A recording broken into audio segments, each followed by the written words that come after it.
Lost Castle 2 has really come a long way.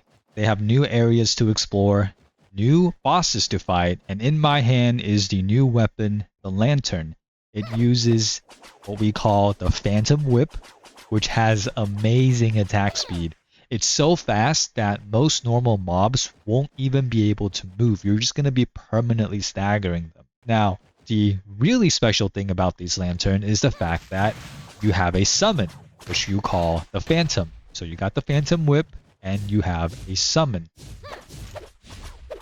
The summons have a little purple bar right above its health in the middle that you can use to enrage when the bar is full. It does increase damage, and also, depending on the effect, you as a player will also do more damage. When it comes to the lanterns, there are 3 summons you can have. So let me show you real quick. If you look at this icon next to my current lantern, it's a fist. This is essentially the guardian. I just call it the tank. It's the tanky one. And then you have on the right hand side the drill. This is your attack, the offensive, also known as the vanguard. So if I swap to it, now you'll notice it looks a little bit different. It has a sword, it has cleavers, it's doing more damage. The tank obviously is more defensive. The vanguard with the drill, that's going to be more offensive. Let's see if I can find the third type right real quick. Now, the final type looks like a wing. This is the caster type, which I'm going to tell you right now.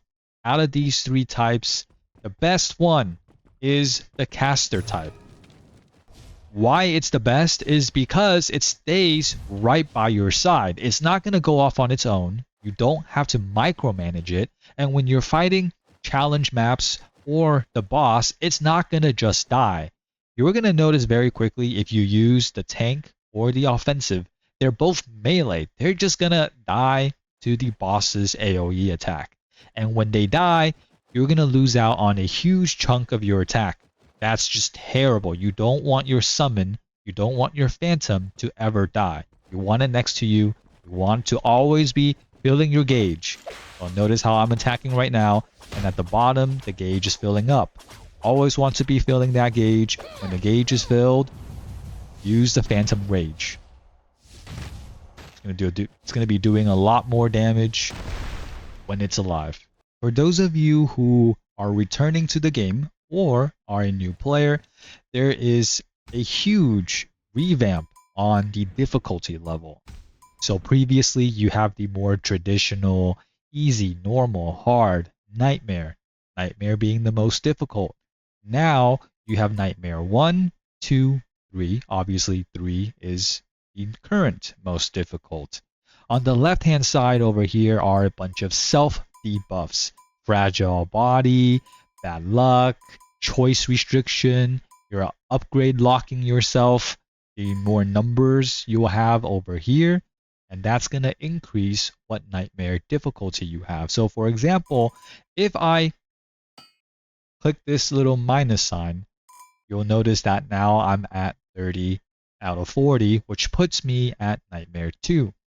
Upgrade lock gives you 10 nightmare points. So if I set myself with an upgrade lock, I can no longer upgrade my equipment to legendary.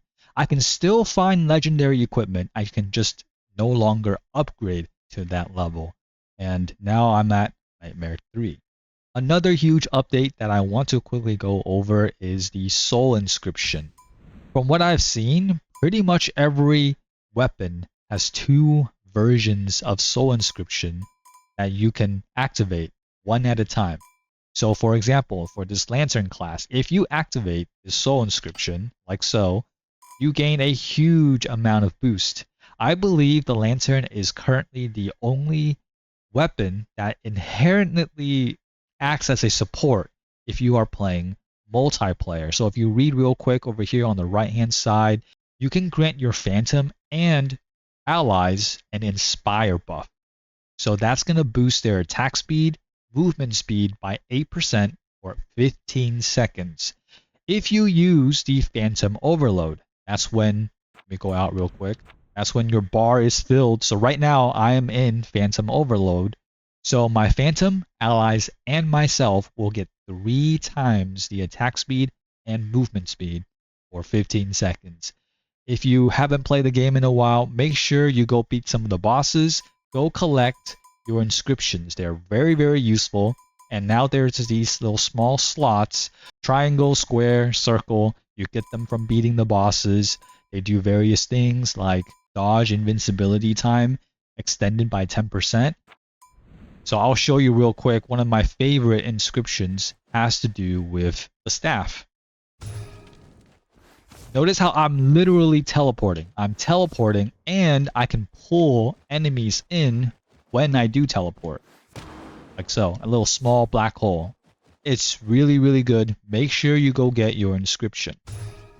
In the past, I believe that the banana was just as good as the emergency HP bottle. You can use either one.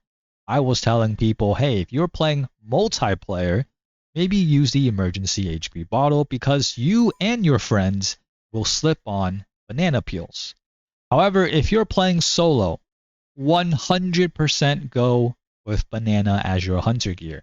Because what I've noticed is that honestly, you can use the banana peels as a defensive strategy. You can just lay on the ground when the boss is about to do a big attack. So you eat a banana, it recovers your HP, and if needed, run into them. Boom. Now you're technically invincible for a couple seconds. So as a single player, go with the banana, keep your HP up whenever you need to. It's great. One last thing, soulstone smelting. So with soulstone smelting, essentially you're going to be using your soulstones. I just think of them as runes.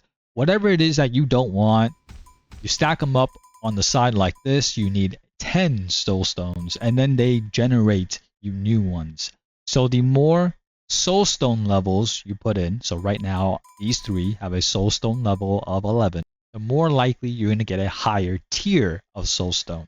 And you can kind of tell what tier the soulstones are based on their color. So this one is just kind of plain purple, and then this one's a bit more pink. The more colorful pink ones are the higher level. They will give you better buffs. So you do want to make sure that your soulstone level, you need 10 of them. You need 10 total. You want to make sure your soulstone level isn't completely low. Otherwise, you're just going to random a really low level soulstone.